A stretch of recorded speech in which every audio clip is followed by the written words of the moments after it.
What made you the person that you are, that you spent 10 years making sure that those suicide bombings would be foiled? And then even after that, even after you wrote the book, after you've been in the US, you could have gone away and hidden. But over the last 13, 14 months, you've been one of the most vocal people in the international media. What makes you like that? And how can we give it to some of the students that we see around the world now? I don't know. I'm just being me. The same way I was troublemaker since childhood, by the standards of average people who just want to live the lives of sheep.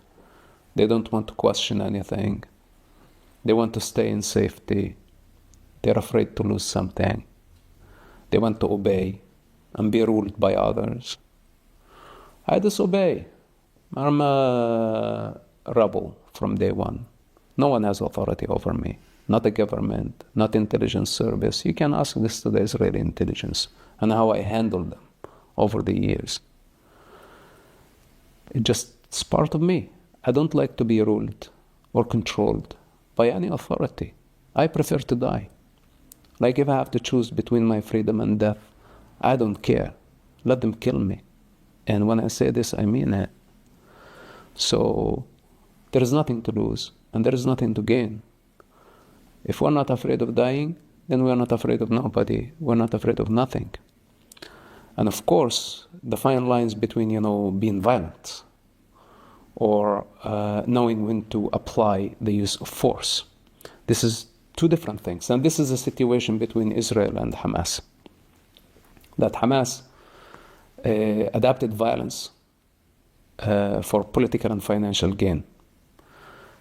Totally different scenario than the use of force as the last resort. And this is what Israel is demonstrating. I am in the same boat as Israel. I don't want to fight with anybody. I mind my business. I'm very happy with the simple things in life. I don't have big ambitions. And I walked away many years ago. I choose a very simple life, and this is what I enjoy. This is what I miss, and I want to go back to. I like when people get to realize things on their own. But when they turn violent, I'm not going to wait for them knocking on my door. Only because I'm living in a safe sanctuary doesn't mean that they're not going to get to us, come knocking on our doors. And this is why I choose to go to them. First of all, our fight is a good fight. It's a righteous fight. And we know that legitimizing violence is going to create a global chaos. Especially when it's validated by the name of resistance or by the name of occupation, based on the victim narrative. The victim narrative and the victim mentality is a very, very dangerous thing. Using Gaza tragedy, using the collateral damage and the pain of so many people who got caught up in this situation to push their agendas. This is chaos. And this is why I choose to come back. Not because it's... I could have been selfish and say, forget about it. Let them deal with it. Even, this is something I ask myself every day. And they try to discourage me in many ways.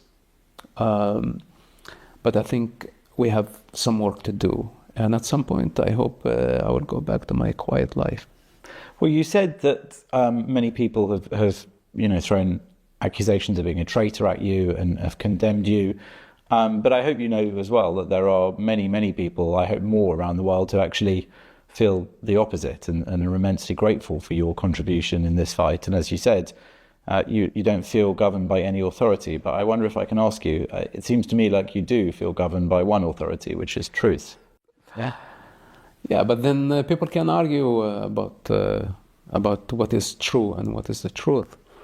And I don't blame them. I actually want people to think and doubt. Just the thing is,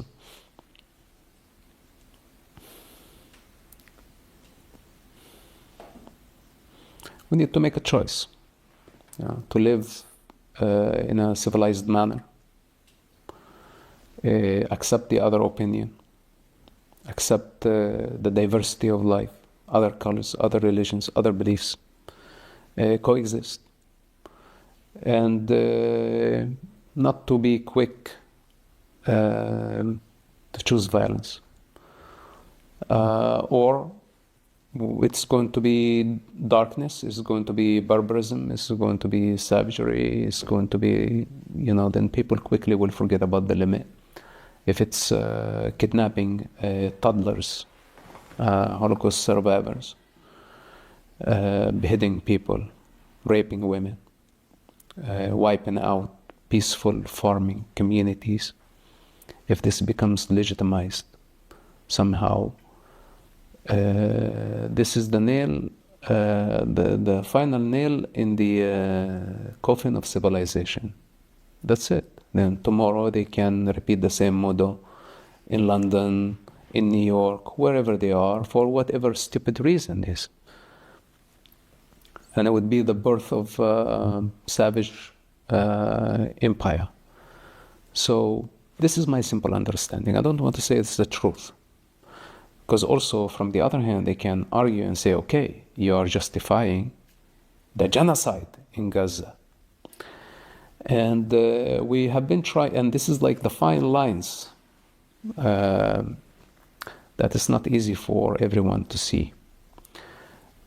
And we tell them, then inaction of Gaza would have been much greater evil. Like, for example, if we didn't do anything about it and just say, okay, they hit us hard, they killed the people, they took hostages, let's sit down, negotiate with them, release some mass murderers, and submit to the will of terrorists. How the world is going to look like the day after such a decision. And the people want Israel to surrender. And also, when they say, this is not how you deal with the problem, I don't know what's the alternative solution. Because none of them, apparently, have the courage to go in an area full of booby traps, most populated area, risk their lives where they don't know the difference between combatants and civilians, where terrorists violated every war protocol, to go into that dark realm and try to save and rescue the life of hostages in order to end the war as fast as possible, trying everything within their ability to minimize the civilian casualty. While, of course, Hamas Health Ministry exaggerate the numbers and lie about everything, forgetting to distinguish between combatants and civilians and all that. Then the pro-Palestine and the anti-Israel movement around the globe magnify this propaganda. Yesterday, for example, this writer, she was telling us fiction about soldiers leaving poison to poison the people in northern Gaza. Well, even if there was like an evil soldiers who was like totally blinded by hatred and did such thing, this does not project or reflect the government policy or the IDF policy. So to generalize it, even if she had the evidence, but of course this is like right now is becoming a narrative. It's very, very dangerous what these people are saying, serious accusations. So I don't know how we got here to this point of conversation, but the fine lines of what's happening there. And many people think, of course, thank God, mostly educated by TikTok and social media on what a genocide is. And they don't want to accept that's what's happening in Gaza is simply the consequences of Hamas gambling of the lives of their own people, since they were the legitimate authority in Gaza. And they don't want to condemn Hamas. They want to push Hamas indoctrination and the Palestinian indoctrination in general. And they don't want to show any responsibility. They just want to blame everything on Israel without giving us an alternative of how we could have we done it differently.